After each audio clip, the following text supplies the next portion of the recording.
take me home, United, to the place I belong, to Old Trafford, to see United.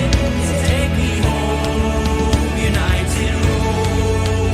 Take me home, United Road. Oh, take me home, United Road. ሰላም ተወዳጆቹ የማንቸስተር ዩናይትድ ኢንፎ አድማጮቻችን ስላገኘናችሁ በጣም ደስ ብሎናል። ዛሬ የተገናኘ ነው ለየት ባለ ፕሮግራም ነው የሚሆነው። አትሌቲኮ ቢልባኦ ምን አይነት ቡድን ነው የሚለውን ለእናንተ ልናስቀኝ ነው። በዚህ ውድድር ዓመት ምን አይነት ተሳትፎ ነበረው፣ በታክቲክም በቁጥሮችም በላሊጋና በኤሮፓ ሊጉ ምን አይነት ተሳትፎ ነበረው፣ እሱን ልንቃኝ ነው። እንዲሁም ደግሞ ከባስክ ግዛት አንጻር የጨዋታ መንገዳቸው እንዴት ተቃኘ በኤርኔስቶ ቫልቬርዴ የሚለውን እየቃኘን ከእናንተ ጋር እንቆያለን። ከማንቸስተር ዩናይትድ አንጻር ሳይሆን ዝም ብለን አትሌቲኮ ቢልባኦን በግርድፍ ነው የምንመለከተው። አብራችሁን ቆዩ። እንዲሁም ደግሞ ሰብስክራይብ ማድረጋችሁና ላይክ አድርጋችሁ ቪዲዮ መጀመራችሁ አይለኝ። ይህን ስለምታደርጉልን ከልብ እናመሰግናለን። ክብራንና ክብራን በድጋሚ የምትገኙት ማን ዩናይትድ ኢንፎ ላይ ነው።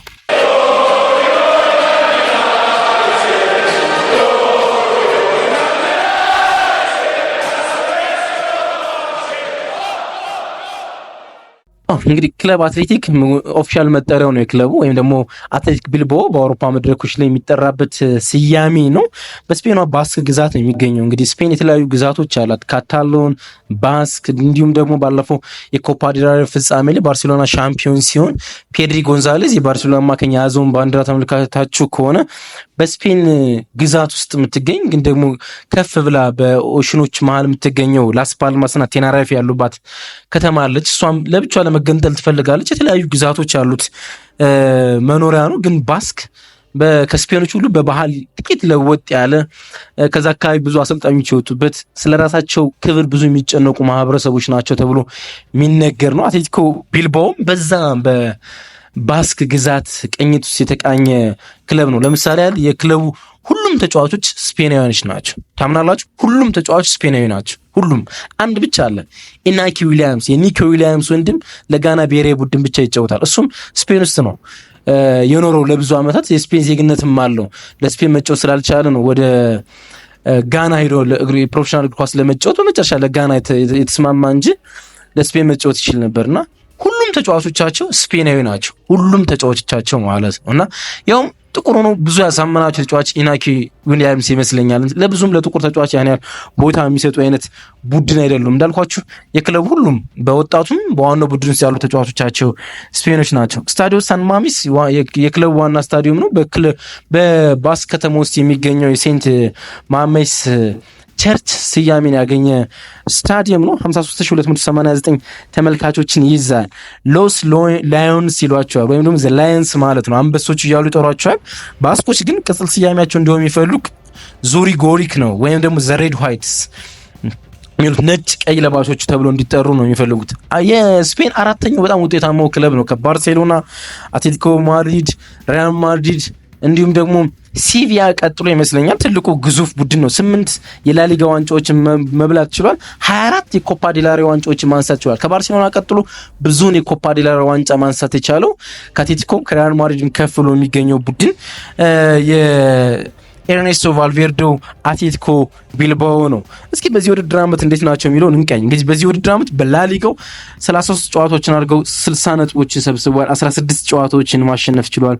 በ12 መርሃ ግብሮች ደግሞ አቻ ተለያይተዋል። በ5 መርሃ ግብሮች ደግሞ ሽንፈት አስተናግደዋል ማለት ነው። የደረጃ ሰንጠረዣቸውን ስንመለከት አራተኛ ላይ የሚገኙት ወደ ሻምፒዮንስ ሊግ መግባት እድል ሰፊ ነው። እንደ እንግሊዝ ሁሉ ስፔን 5 ክለቦች ነው የምታሳተፈው በዚህ ውድድር ዓመት በሻምፒዮንስ ሊግ። ስለዚህ አራተኛ ናቸው። የመሳተፍ እድላቸው ሰፊ ነው። 50 ጎሎችን በዚህ ውድድር ዓመት አስቆጥረዋል። ግን ከዚህ ሁሉ የሚደንቀውና እነሱ የሚገልጻቸው ነገር 26 ጎል ብቻ ነው የተቆጠረባቸው። የላሊጋው ቤስት ዲፌንስ ናቸው። ከነሱ በታች ከነሱ በላይ ነው ሁሉም ጎል የተቆጠረበት። እንደነሱ ቤስት ዲፌንስ ያለው ቡድን የለም። ለምሳሌ ባርሴሎና 32 ጎል ተቆጥሮበታል። ሪያል ማድሪድ 31 ጎል ተቆጥሮበታል። አትሌቲኮ ማድሪድ እንኳን 27 ጎል ተቆጥሮበታል። እነሱ ግን 26 ጎሎች ብቻ ነው የተቆጠረባቸው። ያን ያህል ላቀ ዲፌንስ ያላቸው ቡድኖች ናቸው። በኤሮፓ ሊግ ላዚዮን ተከትለው ሁለተኛው ነው የጨረሱ። ለዛ ነው በኤሮፓ ሊግ በደንብ ተጠባቂ እንዲሆን ያደረጋቸው። ሁለት ምክንያቶች አሉ። አንደኛው በውድድሩ ላይ በጣም ጠንካራ ነበሩ። ከላዚዮ ጋር እኩል 19 ነጥብ ይዘው ነው ያጠናቀቁት። ሁለተኛም ደግሞ የዘንድሮ የውድድር ዓመት የአውሮፓ ሊግ የፋይናል ጨዋታ የሚስተናገደው በስታዲዮ ሳን ማሚስ ነው። በእነሱ ስታዲየም ነው የሚዘጋጀው እና በውድድሩ በሚዘጋጅበት ሜዳ ላይ የፍጻሜ ተፋላሚ ለመሆን አጥብቀው ይፈልጋሉ። እርግጥ የሚያዘጋጁ ሁሉ ሻምፒዮን ይሆናል ወይም ደግሞ ለፍጻሜ ይደርሳል ማለት አይደለም። ዘንድሮ አላንዝ አሬና ነው ሻምፒዮንስ ሊግን ፋይናል የሚያዘጋጀው፣ ግን ባየር ሙኒክ በሩብ ፍጻሜ እንደወደቀ እንመለከታለን። ቢልባኦ ፋይናል ይደርሳል ማለት አይደለም፣ ግን ለፋይናል ከሚገመቱ ቡድኖች እንዳንዱ የሆነው በዚህ ምክንያት ነው።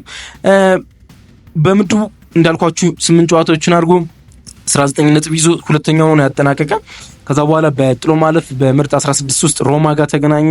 በሮማ 2-1 ተሸነፈ በሮም ኦሎምፒክ ስታዲየም። ግን ከዛ በኋላ በስታዲዮ ሳን ማሚስ 3-1 አሸንፈው ኒኮ ዊሊያምስ 2 ጎሎችን አስቆጥሮላቸው ማለፍ ቻሉ። ከዛ በኋላ ያገኙት ሬንጀርስ ነው። በጣም ከባድ ፈተና ገጥሟቸው በሬንጀርስ ፓርክ በስኮትላንድ 0-0 ተለያዩ። ይኸውም ሬንጀርስ በቀይ ተጫዋች ተባሮበት በ10 ተጫዋች ነው 0-0 የወጡት። የሚሰናበቱ መስሎ ነበር፣ ግን ሰከንድ ሊጋቸው በሳን ማሚስ ነበርና 2-0 ሳንሴት እና ኒኮ ዊሊያምስ ጎሎችን አስቆጥሮላቸው ሳንሴት የዚህ ውድድር ዓመት የቡድን በጣም ሲበዛ በርቀት ምርጡ ተጫዋቻቸው ነው አስቆጥሮላቸው ማለፍ ቻሉ። አሁን ከማንቸስተር ዩናይትድ ጋር ይጫወታሉ። ግን ሁለቱን የጥሎ ማለፍ ጨዋታዎችን ካረጉበት የሚለዩ ሁለቱን የጥሎ ማለፍ ጨዋታዎች ከአዌ ነው የጀመሩት። ከዛ በኋላ ሁለተኛው ሰከንድ ሊጉን ሁለተኛውን ዙር በሜዳቸው ነው ያደረጉት። አሁን ግን የመጀመሪያውን ዙር በሜዳቸው ነው የሚያደርጉት። ያ ደግሞ ለማንቸስተር ዩናይትድ በብዙ እድል ይሰጠዋል፣ ሁለተኛውን የመልስ ጨዋታ በሜዳው ስለሚያከናውኑ ማለት ነው። በዚህ ውድድር ዓመት በዩሮፓ ሊጉ ኢናኪ ዊሊያምስ ብዙ ጎሎችን አስቆጠራላቸው ተጫዋች ነው። 5 ጎሎችን አስቆጥሮላቸዋል። ኒኮ ዊሊያምስን በተመሳሳይ እንደ ወንድሙ ኒኮና ኢናኪ ወንድማማቾች እንደሆነ ይታወቃሉ። 5 ጎሎችን አስቆጥሯል። ሳንሴት 2 ጎሎችን አስቆጥሯል። አሲስት ኑኔዝ ነው 2 ጎሎችን አስቆጥሮላቸዋል። ኒኮ ዊሊያምስ 2፣ ሳንሴት 2 ማስቆጠር ችሏል። በላሊጋው ሳንሴት ነው እንግዲህ ብዙ ጎሎችን ያስቆጠረው ከአጥቂዎችም በላይ ማለት ከአጥቂው ሳንዲም በላይ ከመስመር ተጫዋቾቹ ኒኮ ዊሊያምስና ኢናኪ ዊሊያምስን በላይ ብዙ ጎሎችን ያስቆጠሩት ሳንሴት ነው። 15 ጎሎችን ማስቆጠር ችሏል። ኢናኪ ዊሊያምስ 6፣ ጎርጌ ጉሬዛት አማካኙ 6 ጎሎችን አስቆጥሮላቸዋል።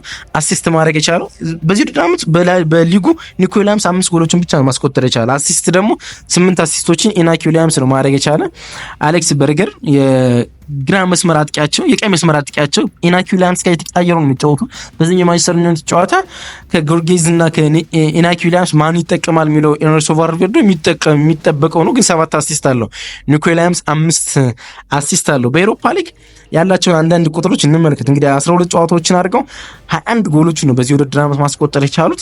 10 ጎል ተቆጥሮባቸዋል። 6 ክሊንሺት ነበራቸው። ግማሹ ማለት ከሁለት ጨዋታ በአንድ ጨዋታ ክሊንሺት ይኖራቸዋል ወይም ደግሞ ጎላቸውን ሳያስደፍሩ ይወጣሉ ማለት ነው። ግን በኳስ ቁጥጥሩ ያን ያህል የሚወደዱ ወይም የሚወደሱ አይነት ቡድኖች አይደሉም።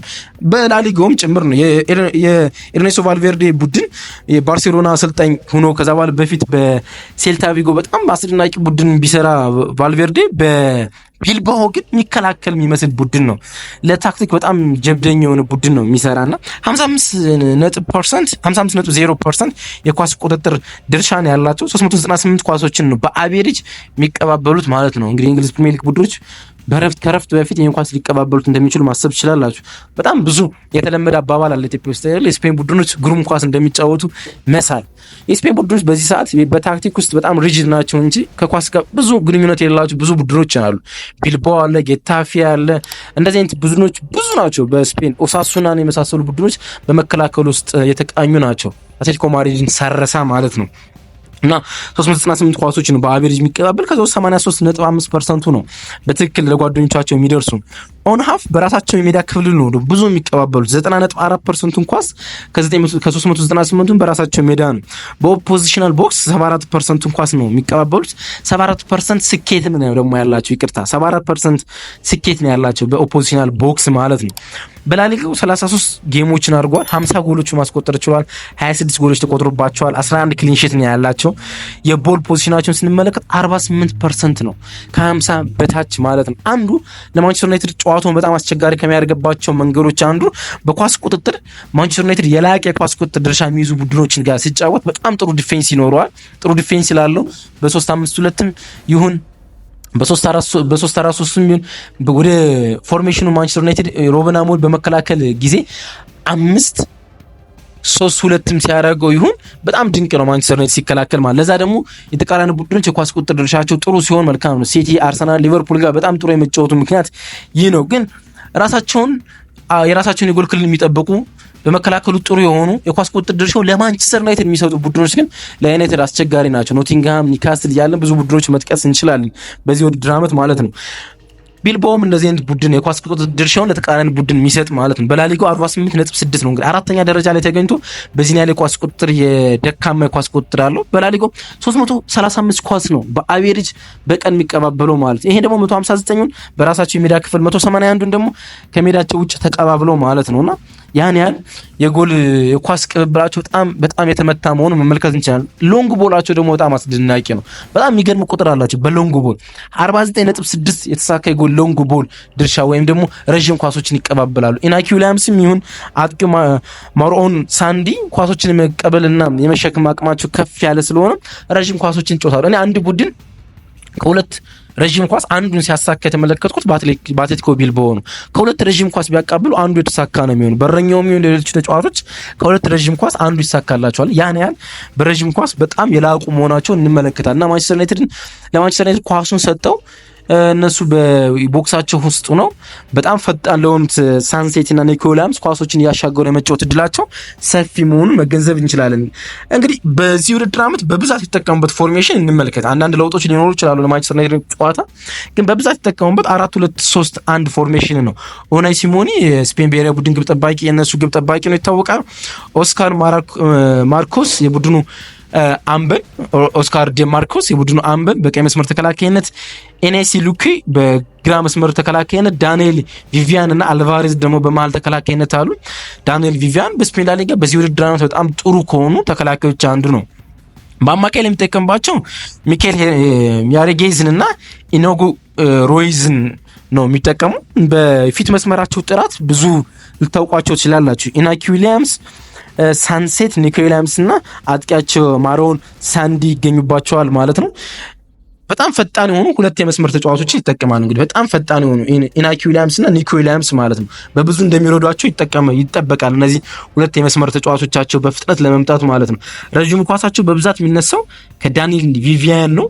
አንዳንዴ ደግሞ ኡናይ ሲሞኒም ረዥም ኳሱ በጣም አስደናቂ እንደሆነ ይነገርለታል። ከዚህ አትሌቲኮ ቢልባኦ ጋር ማንቸስተር ዩናይትድ ጨዋታውን ያደርጋል። ምን አይነት መልክ ይኖረዋል ከማንቸስተር ዩናይትድ አንጻር ስንመለከተው፣ ቁጥሮች ደግሞ ምን ይኖርናል የሚሉትን ጉዳዮች በታሪክ ከማንቸስተር ዩናይትድ ጋር ያላቸውን ግንኙነት ደግሞ ነገ ፕሪማች ሪቪው የሁለቱን ቡድን ስንሰራላችሁ ይዘን እንመጣ ይሆናል ማለት ነው። አብራችሁ ስለቆያችሁ ከልብ እናመሰግናለን። ቀናችሁ ብሩህ ይሁን።